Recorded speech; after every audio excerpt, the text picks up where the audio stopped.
day, sir? Gentlemen, how are you? Not bad, not bad. And lady.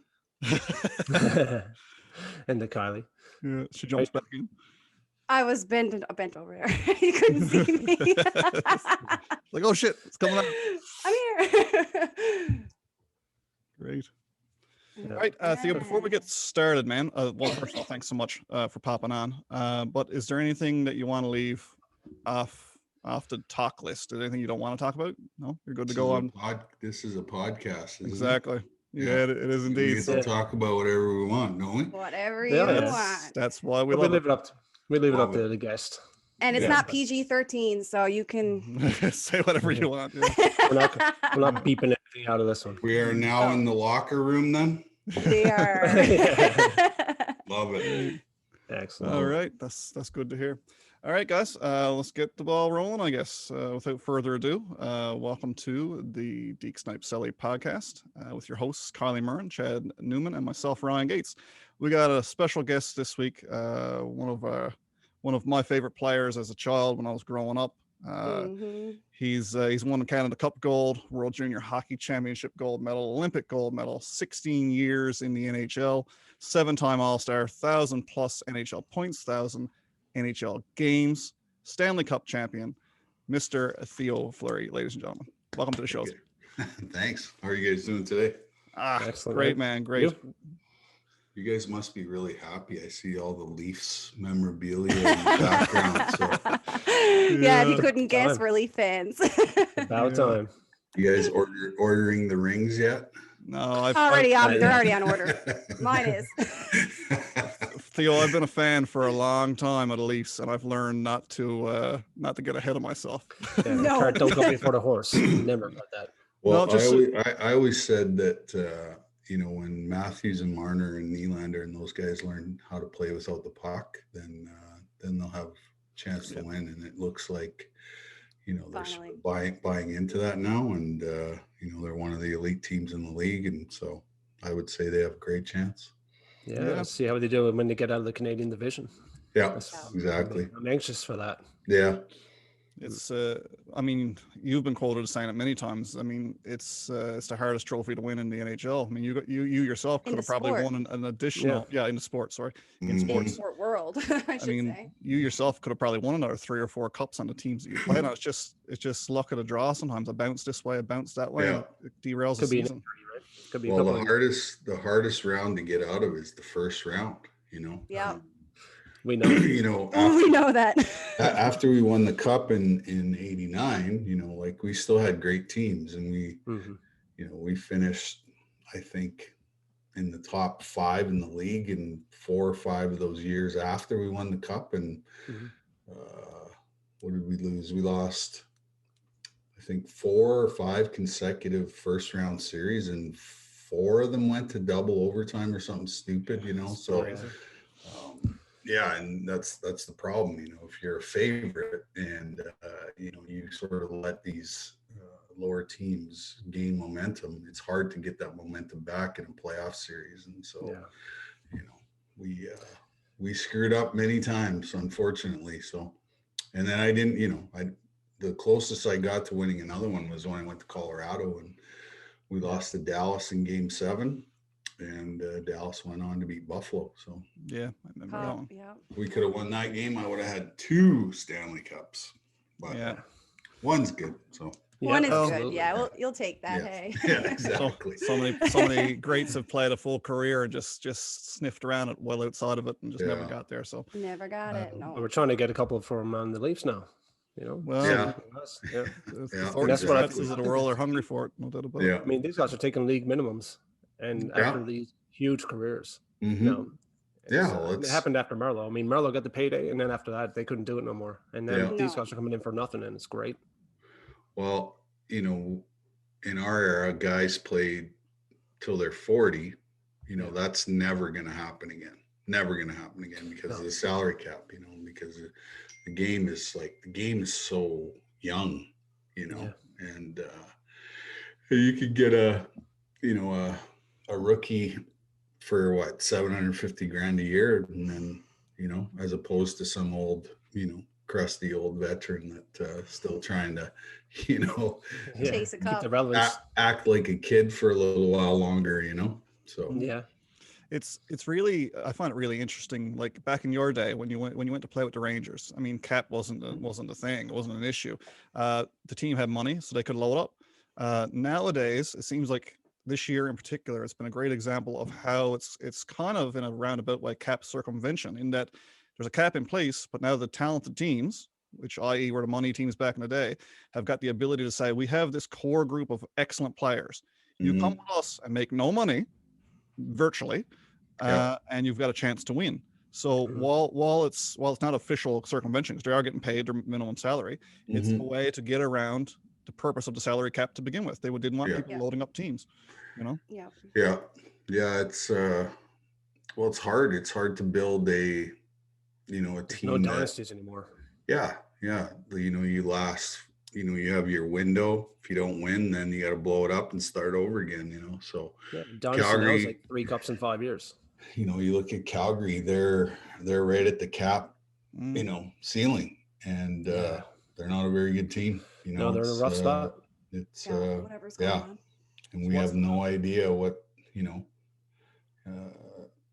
we're gonna trade Monahan, we're gonna trade Goudreau. You know, like it's they have big salaries and, you know, not a lot of success. So, you know, those guys are hard to move. Hard to move. Yep. So what team wants that? Who on that team really stands out, you know, as a guy that you got to keep backbone of the team, build a team around? Tkachuk. I figured he's calling you for tips, is he? Oh yeah. He gotta be. He's got me on speed dial, so I wouldn't doubt that one bit. I told the other day, just play between the whistles. Don't worry about the whistles. You know. I found when I was playing that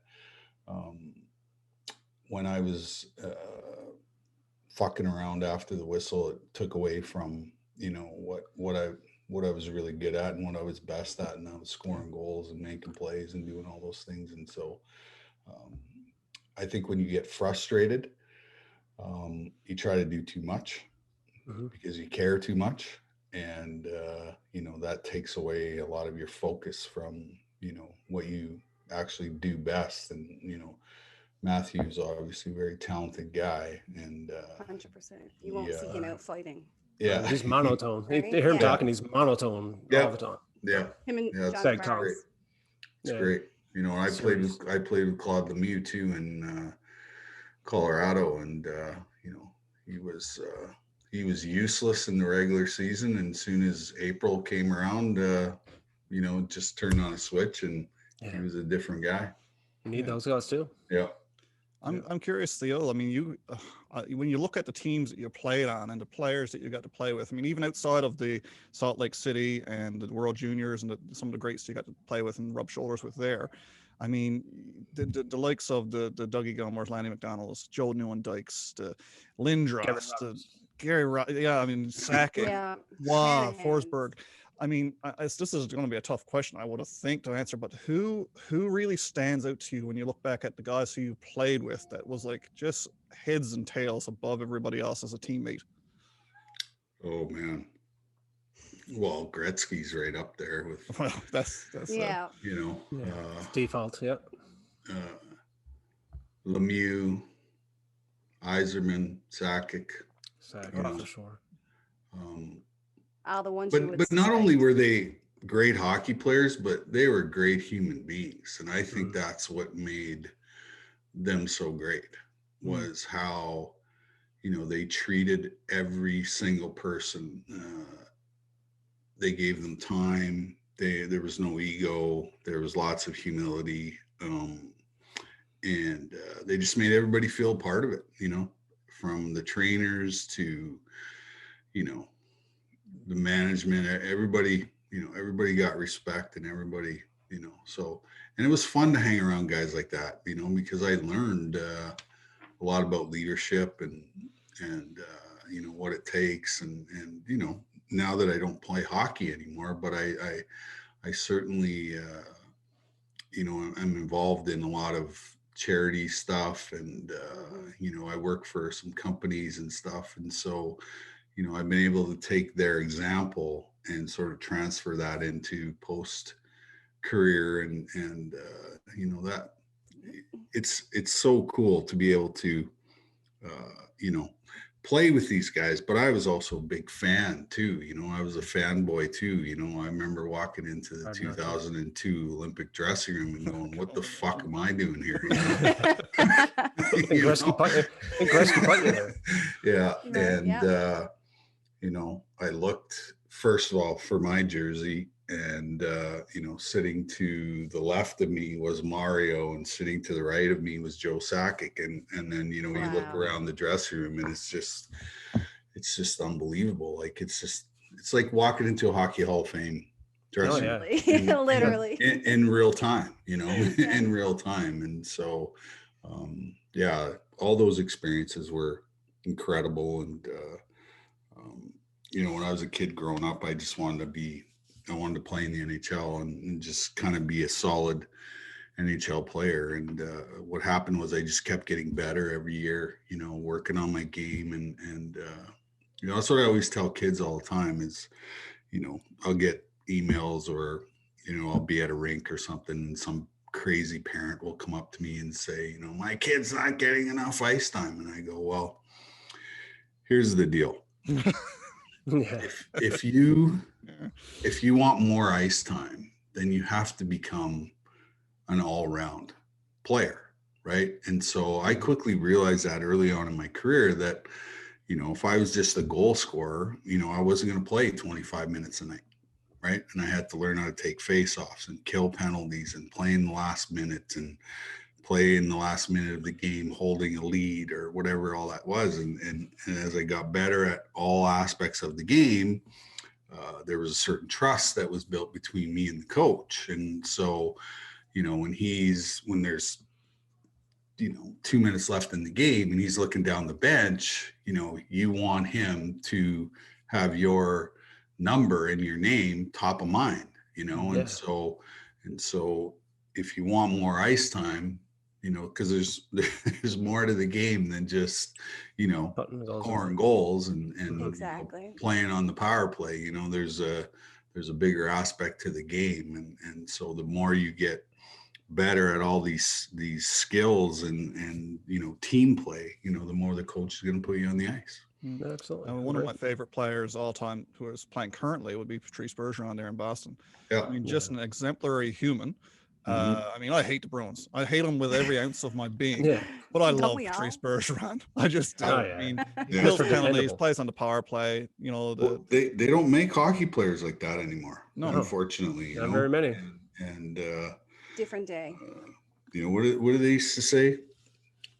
Women dig the long ball, you know, and I think you know, the home run hitters, you know, and you know, the game is way more. And ultimately, who wins the Stanley Cup? The team that defends the best usually has the best goalie. Defense wins every sport. You know, their penalty killing is at the top of the league. Their power plays at the top of the league. You know, we won the cup in '89. You know, we finished, I think we had the number one power play, and I think we had the second best penalty killing in the league, and second best goals against, you know. And so you know, power plays and penalty killing is all about momentum. You know, that's what it's about. You don't necessarily need to score on every power play, but don't lose momentum. You know, don't go out there and you know, fuck the dog and, you know, dipsy doodle around and whatever and give the other team momentum. You know, those are and you know, Mark Messier, when I was playing in New York, came to me one day and he said, you know, you realize you don't need to score every shift. And I was like, what do you mean? Okay. Really? Well, and then he broke it down and he said, you know, how many, you know, grade A scoring chances are you going to create in a game? And I said, I don't know, maybe 4 or 5. And he goes, there you go. Prepare yourself for those 4 or 5 chances that you're going to get, because, you know, if you score all 5, that's, you know, above average. But if you get 1, I would say our chances of winning are pretty good.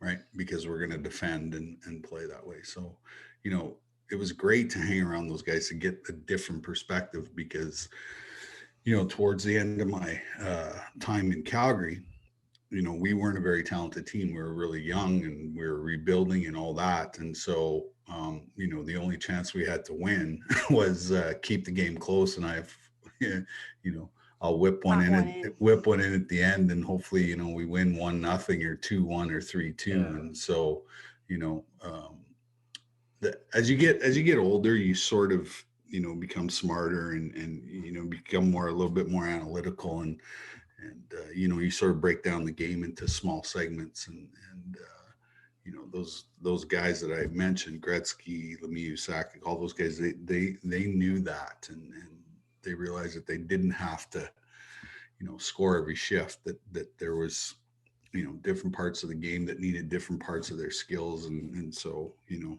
and when the young guys, you know, learn that process, which I think the Leafs are doing that right now, you know, that's when you become a really, really solid team and a team that's really hard to play against. Yeah. I'm curious now, Theo, when you were growing up, obviously you're a fan long before you're an elite level player. What player, when you were a kid, did you know, look up to as an icon? You know, like that's the guy that I love to watch. Any small guy that was having success in the league. So one or two of those guys. That makes sense. Yeah. You know, guys like Mats Naslund, who played in Montreal, Denny Savard, Dennis Marouk was another guy that nobody really knows. He scored 60 twice in the NHL. Yeah, you don't hear that name often. You know, and so yeah, anybody that was having success as a small guy. But my favorite team was the New York Islanders. When they were winning all those Stanley Cups, yeah. And then after I retired, there was a Legends tour that went right across Canada every year, and so Brian Trottier and Bobby Bourne and Billy Smith and all these guys were part of this tour, and I got to hang out with these guys every day. It was awesome. Like sit in the dressing room with my idols, the guys that I grew up, you know, loving and watching play. You know, Mike Bossy, loved him. You know, such an unbelievable goal scorer. You know, and yeah, they were fun to watch, and I really enjoyed that team for sure. I would imagine the locker room banter alone would be worth the price of admission. Just the stories those guys are telling about each other. It was hilarious. Yeah. I can imagine. Yeah. You know, that's you know, that brings something to my head that, you know, people always ask me, you know, like I'll be at an event or something, they'll say, well, where's your Stanley Cup ring? Where's your Olympic ring? I go, I have no fucking clue where they are. Really? Because that's not what it's about. No. You know, the last thing in the process of winning is they put a gold medal around your neck and they put a ring on your finger. You know, the reason why, you know, we're talking today is because you want to hear stories. You want to hear those inside stories that nobody's ever heard. And every kid dreams of, you know, having that experience. And so, you know, early on in my career, obviously, you know, I got addicted to the process of winning, you know, and that's what it's all about is, you know, starting the season and then building towards, you know, winning a Stanley Cup. And you know, those are the stories and those are the memories, you know, that really sort of stand out in my head. It's not, you know, the ring ceremony or the banner raising or whatever, you know, that's for the fans, you know. You can't put a price on that stuff. The experience. The experience is what the memories, the stories. Yeah. You can sell a ring or whatever, but you'd never be able to sell that. Yeah. No. Yeah, exactly. Yeah. Unless you put it in a book. Exactly. Exactly. All right. Yeah. So I got to ask you about the book, Theo. I mean, I bought it in 2009 in a paperback copy. I used to work on ships at the time, actually sailing on ships around the world. So I got into a Canadian port back home again in Newfoundland, where all three of us are from Newfoundland, by the way. I noticed that. Yeah, the accents. So yes, bye. Yes, bye. You can still hear that in Calgary, I'm sure. Oh yeah. Yeah, a lot of noobs up there. Yeah. But anyway, I pick up this paperback copy of Playing with Fire, and I was like, okay. I mean, I wasn't a huge reader at the time, but one of my shipmates had purchased it before he joined the ship, and he's like, you got to read this. He said, you're going to love it. I was like, I planned to pick it up anyway, but okay, I'll grab it first chance. So I pick up the paperback, and I'm traveling around the world with this book in my backpack, and I'm reading it every chance I get. And the thing, I can't lay it down. It's just an incredible, because I mean, at that point as well, there had been no talk of course, it was your coming out story when it comes to the abuse and addiction end of things. And so that alone was just a shockwave through the hockey world in itself. So it was an impossible thing to put down. I'd just like to know, when it came to writing the book, where was your headspace at that point? You know, I mean, mental health is not even really on the radar in 2009. Addiction maybe a little bit, but it's not where we are today. Right. It was still hush hush, you know. You don't talk about those things, right? Yeah, and how it all came about was like a chance meeting at an alumni event. You know, I had newly I just moved back to Calgary. I was newly sober. I ran into an old media guy that used to cover the team when I played there. I hadn't seen him in, I don't even know, 9 years. And, we're having this conversation, and I'm doing nothing. Like, I'm newly retired. All I have is a grade 12 diploma from Vanier Collegiate in Moose Jaw, Saskatchewan. I don't have a plan B, C, D, E, F, G. I'm just kind of lost trying to figure out, what the rest of my life is going to look like. And so I casually mentioned to him at the end of the conversation, I said, do you know anybody be interested in writing a book with me? And he says, funny you should ask. He says, my wife is a writer. And I was like, wow, okay. So 3 days after that conversation, I met with Kirsty Day McClelland. And then 3 days after that first conversation with her, we started writing Playing with Fire. And when I sat down to write the book, I was only going to talk about my hockey career. Which is enough for a book in itself. Yeah, for sure. For sure. But early on in the process of writing this book, this lady made me feel safe, and I trusted her. And then all of a sudden it just started flowing. It just started coming out of me, all this trauma and, all this stuff. And, 3.5 years later, we finished the book, and, I tell the whole entire story. So 4 days before I'm going to Toronto to launch this book, like, I'm shitting in my pants. Like, I'm scared. I can't imagine. I bet. Can't imagine. And, I also knew that I was going to go do a whole bunch of media surrounding the book.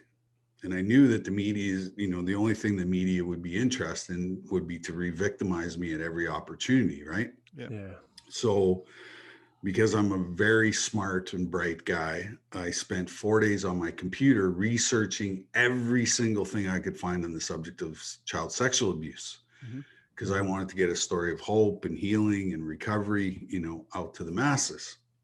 Well, so I come to Toronto. I do like 300 interviews in the first 4 days that I'm there, TSN, Sportsnet. I'm sitting on the big red couch with Strombolopoulos, and every morning radio show, magazine, newspaper, everybody's wanting to interview me. And just like I predicted, the only thing they were interested in was the, victim blaming and, the gory details of my sexual abuse.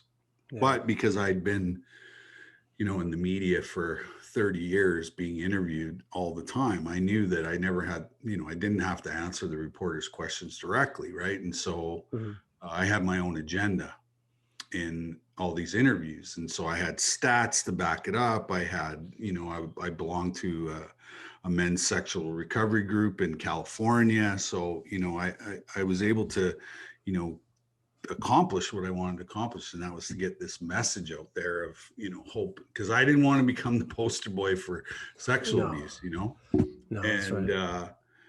and so then the next thing on the docket was the first book signing.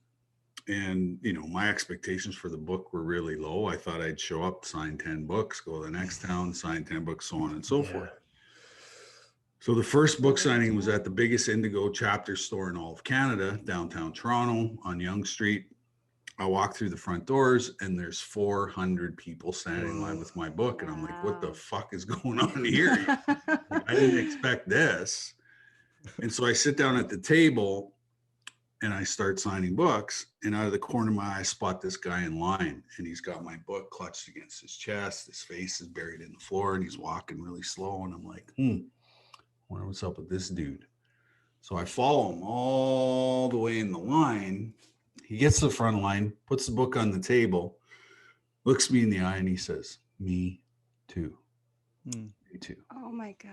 And, you know, that's when it all made sense, right? Yeah. All the pain, all the suffering, all the mental health challenges, like all of that stuff, just, you know, that guy showed up at that book signing to deliver a spiritual message of 2 simple words. And that guy changed my life forever, because now I have purpose, and now I have. You also have this platform as well, right? Yeah. And then this happens to so many people who don't have the reach and the, you know, that you have. And it's just incredible that, and it's just incredible. You know, and then after that, like, I got completely run over by people at every book signing or speaking engagement or whatever it was. Like 5, 10, 15, 20 people were coming up at every book signing saying, "Hey man, read your book. You told my story. Me too. Hey, I saw your documentary. Told my story. Me too. Hey, I read an article in the magazine. You told my story. Me too." And so, you know, here I am, you know, in probably one of the biggest, if not the biggest, epidemics on the planet, which is sexual abuse survivors are coming, you know, wave after wave after wave. You know, I pick up my phone, I got 20, 30 messages of people, you know, who've been inspired by my story. And that hasn't changed. This is 12 and a half years later.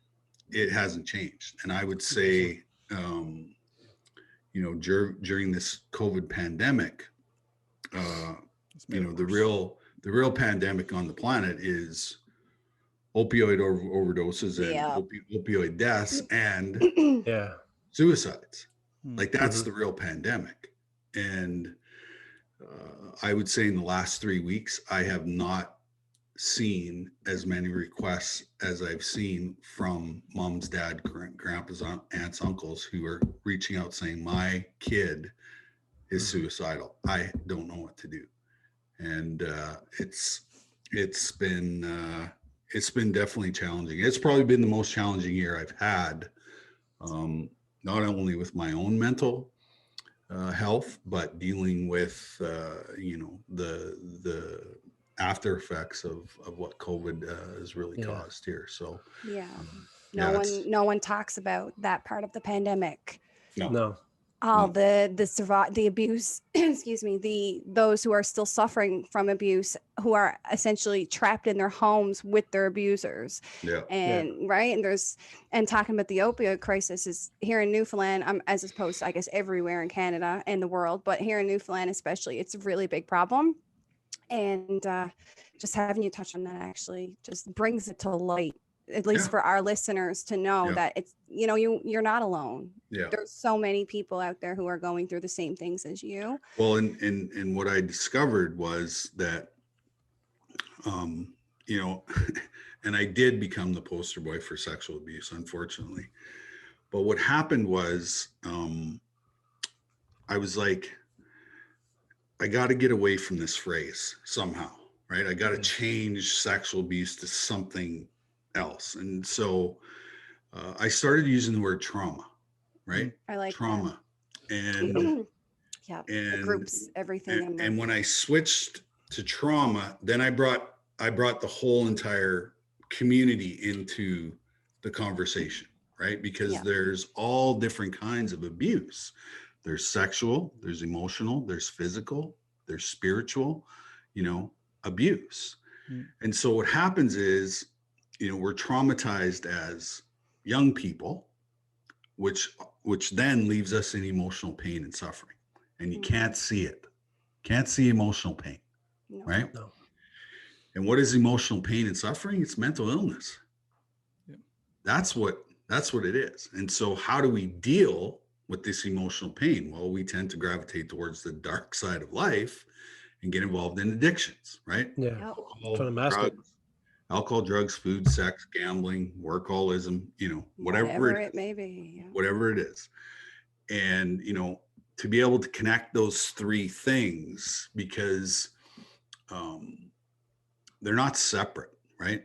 All three of those things live in the same house. And part of the healing journey is working on, your emotional well-being, your physical well-being, and your spiritual well-being. That's the path to healing. That's the path to peace, joy, happiness, and serenity is working on all three of these things. And so, for the last 12 and a half years, I knew nothing about, what I was doing. And when I wrote the book, I had no idea what the hell I was getting myself into. But I can tell you that it's been absolutely the most rewarding thing that I've done, and way more important than my hockey career. And I always say, I would trade all, the hardware that I accumulated in the first half of my life, I would trade it tomorrow or today for the opportunity to save somebody's life, because that's the real reason why we're all here, and that's the reason why we're put on this earth, is 100%. Is to help people through the most difficult times in their life. And so like I said, it's been unbelievable, and I'm so blessed and grateful that the good Lord put me in this place, and gave me all those experiences early on in my life, because I look at those things as gifts now, because without those that adversity, I'm not in this position, Absolutely. I was going to say, reading your book and watching the documentary, it's like you knew as a young child you were going to the NHL. You were going to be an NHL hockey player. Wasn't an option. No, but I feel like listening to you and knowing so much more about you now, it's just like, I feel like you were destined to do exactly what you're doing right now. Yeah. And I know that's the trauma and abuse obviously fucking sucked. I mean, nobody should have to ever go through that. And I'm really sorry, I guess, that you had, and anybody who has, but I feel like it's made you, I guess, who you are obviously today. And I feel like this is Theo Fleury now. Yeah, for sure. Not the hockey player. Yeah. Well, I wonder, and maybe you can answer this question kind of forthright. Aside from everything that happened because of your addiction and everything else in the NHL, where would your career, do you think, have projected you hadn't the abuse happened and hadn't that led to the addiction? Where would you have been today? Would have had a lovely career in Europe. Yeah. No NHL. No. That anger piece. Yeah. Was such a huge part of the reason why I had success. Yeah. In the NHL. Because when you look at motivation and your drive. I'm 5'6", 150 pounds when I show up to play in the NHL. So the average height was 6 feet, 200 pounds. Yeah. And so from a pure physics perspective, I'm not supposed to have success according to science. I mean, even today it's hard. Like you still have to have that extra. You got to bring more. And they still give the kids crap if you're too small, right? And so I had to create room on the ice, because without room, my skill is no good to me, right? Yeah, that's right. And so that anger piece allowed me to intimidate a lot of the guys that I was playing against, because I quickly realized that 75% of the guys I was playing against were all bluffers, right? Because I was willing, I was willing to die in order to win. And if you weren't, guess what? I can take you anywhere on the ice and do whatever I wanted to you, right? Yeah. But then, the other 25% who wanted to compete, that's when the game got fun, because now I got to even dig deeper, and I got to, rely on every single piece of talent and, all that stuff in order to compete at that, at that highest level. And so, the anger was because I was so unpredictable. you know. They didn't know whether I was going to cut their eye out or kiss them, right? You know, and so, you know, I needed them to think, you know, that way. And so it was a big reason why I had, you know, the success I had, and especially, you know, yeah, there's been other small guys who've played similar to me, but there's only one Theo Fleury, and get that right. And it was no one's debating that one. And it was you know, it was because of my childhood experience that made me this angry, crazy, competitive, driven, you know, person. So yeah. And so being the oh, sorry, go ahead. And you know, everybody's like, oh, you'd be great in this era right now. And I say, no, I'd be in the fucking penalty box all the time, you know. You would. You can't touch a man now and you're in the box or you're kicked out. And I absolutely loved the era that I played in. You know, that was I loved watching it. I think it was the greatest accumulation of superstars we've ever seen in the game. And you know, I always laugh when Connor McDavid and Austin Matthews show up and everybody's freaking out, and I'm like, hey, there was 40 of those guys in the league when I was playing. So true. And it was a lot harder to play back then. There was a red line, 2-line pass, slowed everything down. How you survived, I have no idea. It was the Calgary Stampede every night. Everybody ropes and everybody rides, you know. Hooking, clutching, grabbing, slashing. Oh my God, it was fun. It was so I saw an interview with the score that you had Terry Crisp named as your favorite coach ever.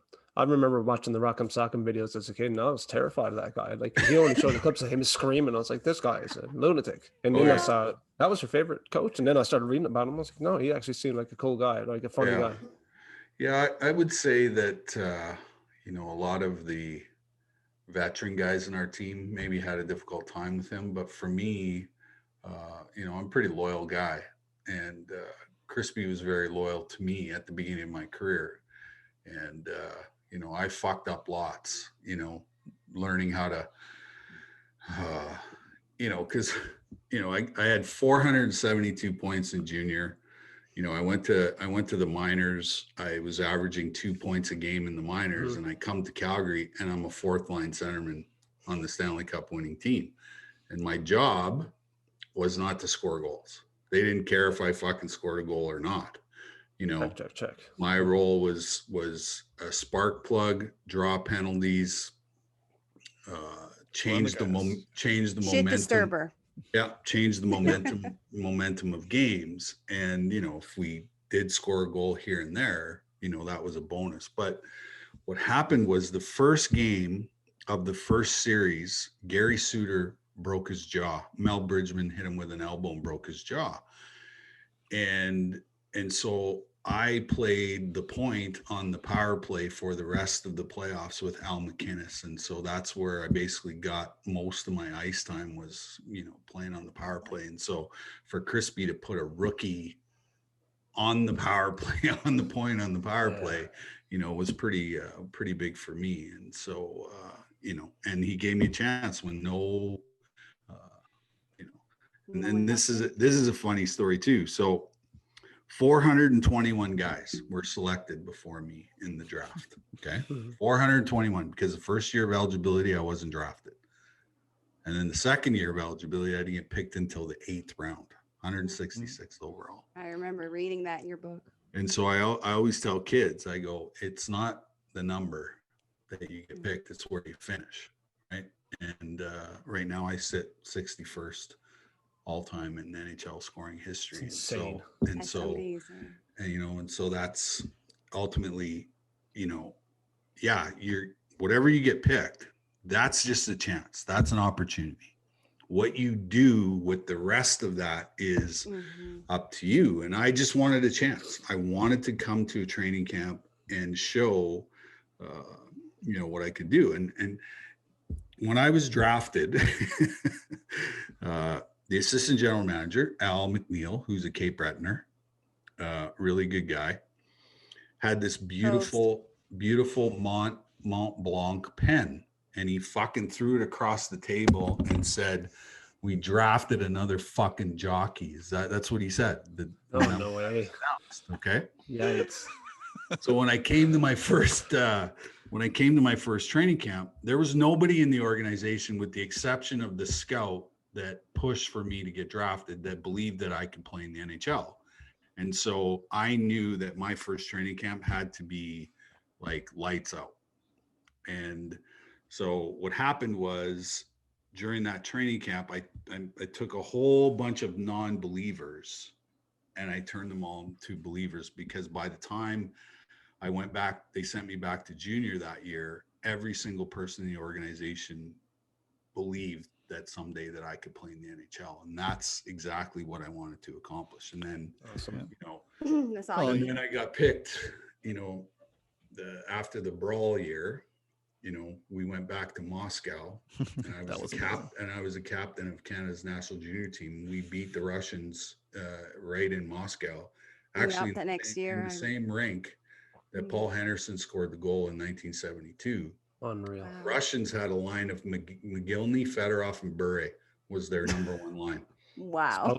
And we went in there and we beat them for the gold medal. And Joe Sakic was our fourth line centerman on that team. Wow. Talk about depth. A little bit of depth on that team. Yeah. So Mr. Sakic on the fourth line. Yeah. Wow. So I gotta throw it back. So many amazing, experiences I had, playing the game. Yeah, I got to throw it back to your Salt Lake City gold medal with Team Canada at the Olympics. Yeah. I mean, for anybody who doesn't know, Gretzky Gretzky put that team together. He wasn't a player at the time. He wanted to take that on as his project. And he was emphatic about making sure Theo Fleury was on that team, and was quoted after the Olympics as saying Theo Fleury was our best player game in, game out. What interactions did you have with Wayne leading up to and after that event? What was that phone call like? Well, you guys, we're big Wayne fans. You're gonna fucking laugh at this one. So I just got out of treatment.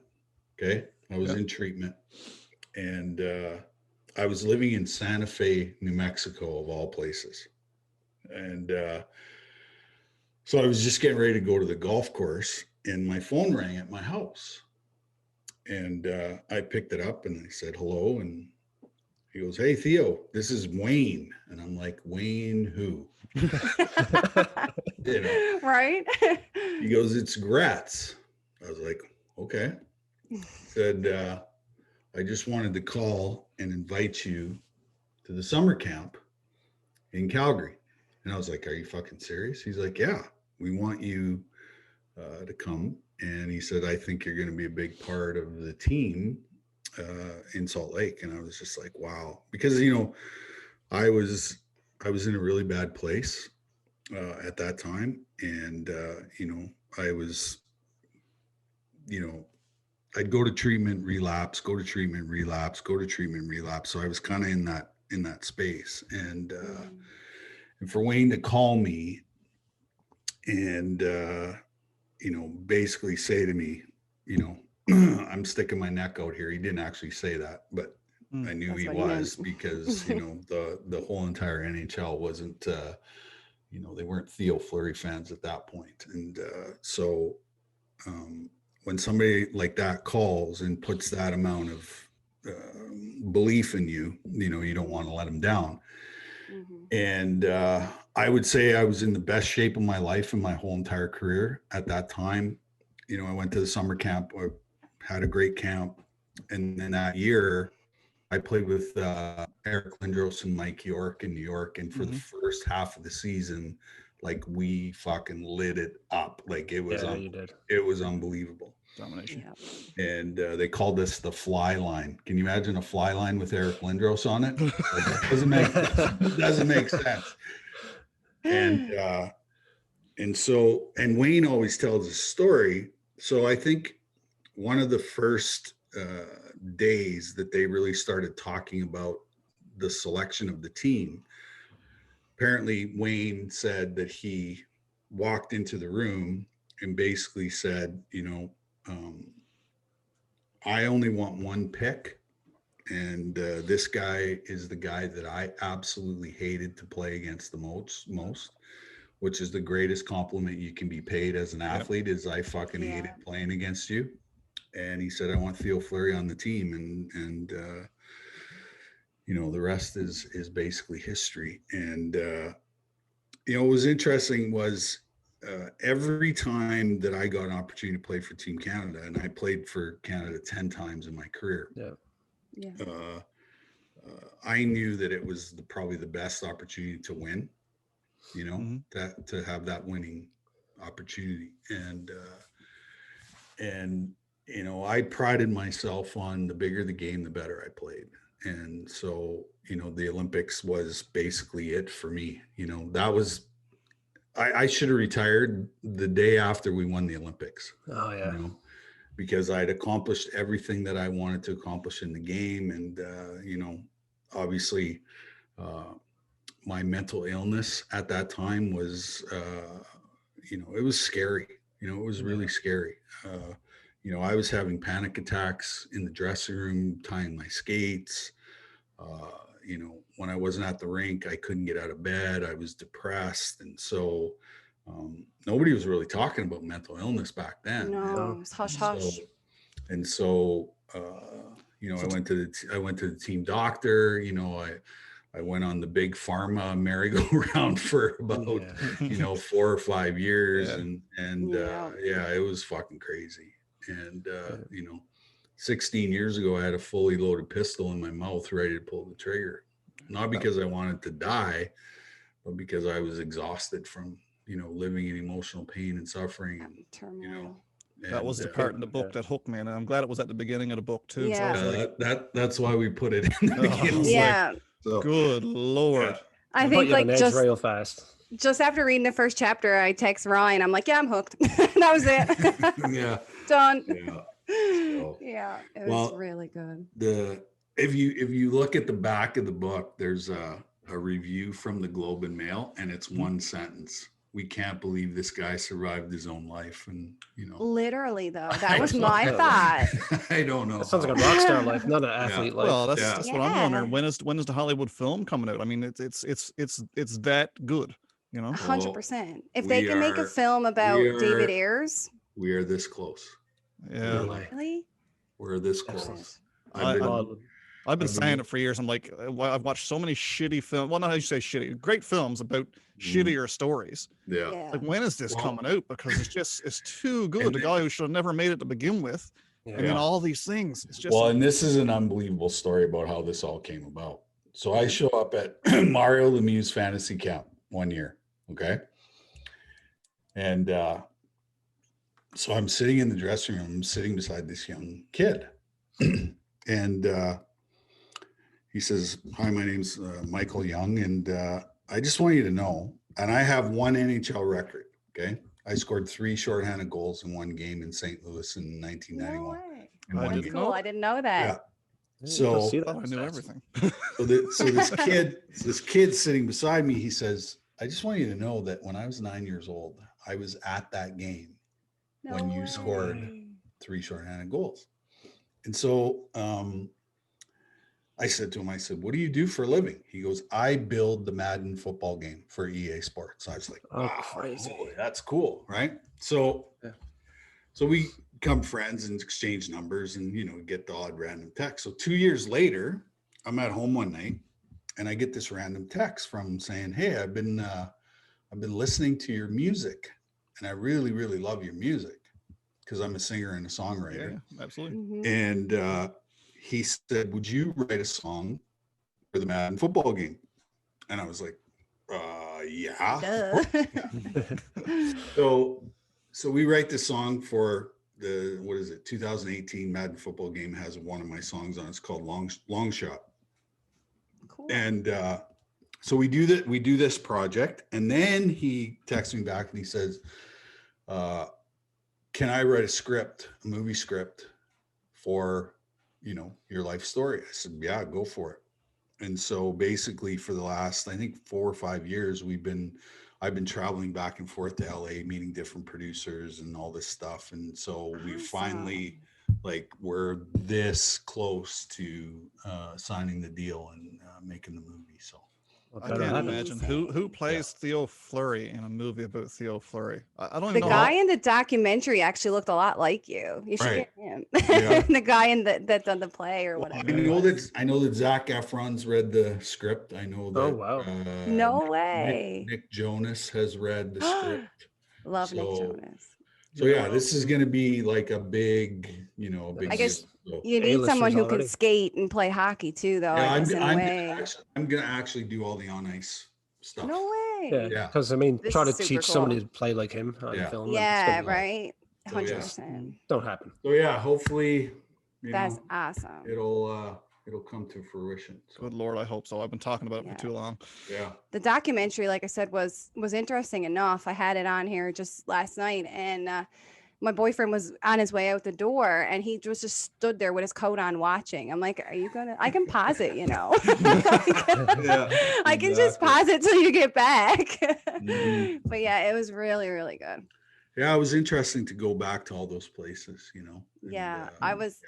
I wanted to ask you though, because one of the things that actually stuck out to me in the documentary was when you went back to Madison Square Gardens, they didn't let you in. Have you, I guess, been back there since then, or have those, I guess, relationships been repaired? Or I was just, that really, I don't know, really hurt my feelings. Like I felt so bad. I was like, what a bunch of dicks, like literally. Well, so I just wanted to ask. They gave me $30 million and we didn't make the playoffs the whole time. Yeah. So, and I burnt a lot of bridges there too, so yeah. Time heals all wounds, and what's interesting is I belong to a global mental health organization called We're All a Little Crazy, based out of New York. So I've been back to New York a few times, but I've never really had the desire to go back there. But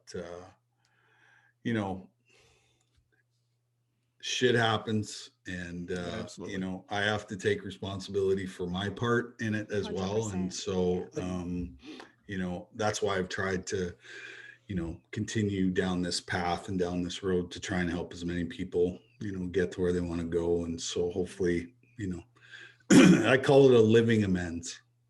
Absolutely. Right. But you know what? I got inducted into the Alberta Hockey Hall of Fame 2 summers ago, and Kevin Lowe got inducted with me. Glenn Sather was at the thing, and we had a great chat. And cool. I actually called him and apologized to him, a long time ago. And so yeah, that's great to hear. It's all good. Yeah, that's good. Yeah. I mean, like I said, time heals all wounds, and honestly, I mean, I didn't know you back then, but I would think that people who did, looking at you now, would think that you have redeemed yourself, or I think you have at least. Yeah, for sure. It's not even, to me, it's not even a point of redemption. It's just you've come from being that confused, addicted, all those things that people would say about you then. At least people know why. To a survivor and an inspiration and a role model, if nothing else, for people coming up through the sport. So that's how I view it. I'm just waiting for that calling out from the Hockey Hall of Fame. When's my guy going to the Hockey Hall of Fame? Yeah. That's well past. It's gonna happen eventually. Yeah. Well, it's unfortunately only 4 guys get inducted every year. So and there's lots of great candidates. There's lots of people that should be in there that aren't in there. So I feel like they wait and induct people after they pass away. That's a bad no offense, Theo, but that might be when you're going there. Yeah, maybe. I don't know. So he's going to outlive us all. Right? Yeah. There you go. But I mean, I know talking about poster boy, I look at you as a poster boy for recovery for several things now. Yeah. I want to know, is there anything specific? I know everyone's different, whatever you have to deal with. Is there anything different or anything specific that you use that helps you? Like, is it an object, a person, or activity? Oh, man. Well, I've probably spent $1 million on therapy. I've probably done 10,000 hours of therapy. I've done every type of therapy known to mankind. And, you just got to find your formula. Right. Yeah. There's probably 1,000 different ways to heal. And, but I think the one thing that I did, was I said to myself, I can never have another drink again, no matter what happens in my life. Mm-hmm. And I think that's probably been the best thing that I've done, through this whole process. You know, and I always say to people, you know, alcohol is like a solvent. When I put it in my body, shit starts to disappear. Wives, kids, houses, jobs, you know, it all disappears. So as long as I don't put this substance in my body, I think I can manage day to day, you know, because it's a 24-hour disease, you know, 100%. Based on my spiritual condition. Right. Yeah, absolutely. And, you know, I've had the opportunity to travel to 420 of the 630 Indigenous communities in Canada. So I've been to Nunavut, I've been to the west coast of Canada, the east coast of Canada, and been to Newfoundland lots speaking. I was going to ask you that actually. Yeah. And what happened is those people gave me back my life spiritually, because I started to participate in ceremony. You know, amazing. I'm a big sweat lodge guy.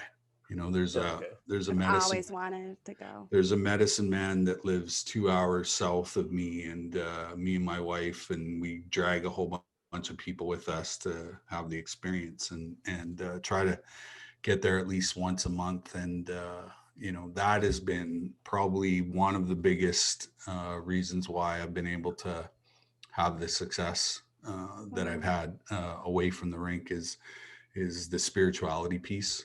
And I, you know, when I work with, you know, other addicts and alcoholics, you know, it's one of the first questions I ask them. And I say, where are you at spiritually? Because to me, it's a spiritual program, you know. And so, and because, you know, the commonality of the residential school and my abuse is sort of that thing that, you know, the community trusts me, you know, and, you know, I'm an honorary chief now. I'm a pipe carrier. You know, I go to powwows and all that stuff, because awesome. I need that connection, because I'm an Aboriginal person. Yeah. And it was the thing that was missing in my life, really, you know. And the first 3 steps in any 12-step program is spirituality. Yep. And I skipped right over them. You know, and you realized that you needed it. Yeah. And until you had about 5 years into my own personal sobriety, like, I sort of hit a wall, and I was like, if this is what sobriety is all about, then I might as well fucking go back drinking, because I was still angry. I was still resentful. You know, I still had the ism in alcoholism. I still had the ism, right? Yeah. The alcohol was removed, but I was still a fucking asshole, right? Dry drunk. Yeah. And that's when I started speaking in all these communities, and I started running into all these spiritual teachers and elders and medicine men, and, you know, and all this stuff. And they just kind of embraced me and took me under their wing, and, you know, away I went. And it hasn't, and it's been unbelievable ever since.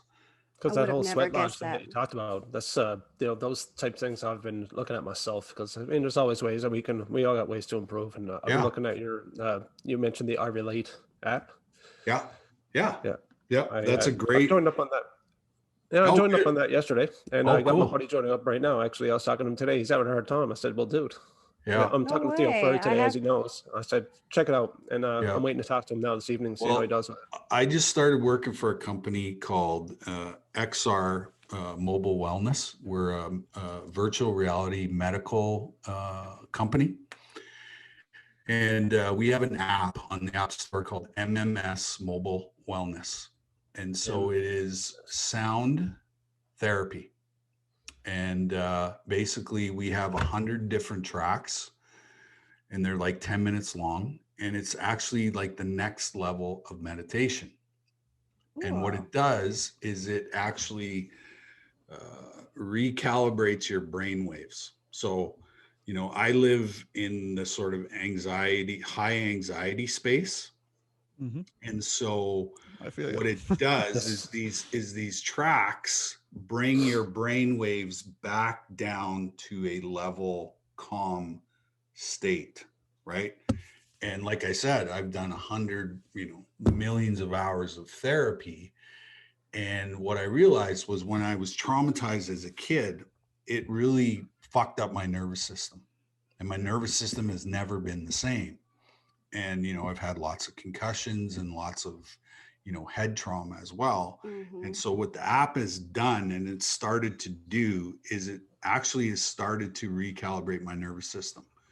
Okay. And it's also opened up some new neural pathways in my brain that have been blocked for many years because I don't produce enough dopamine and serotonin, which is the pleasure part of my brain, which causes me to live in, I fall into really ugly depression states. And, and then on the other side of the coin, I have high anxiety and panic attacks too. And so this sound therapy, these binaural beats, what they're called, actually starts to undo all of that trauma damage that I, experienced as a kid. And I listened to mine probably 7 to 10 times a day.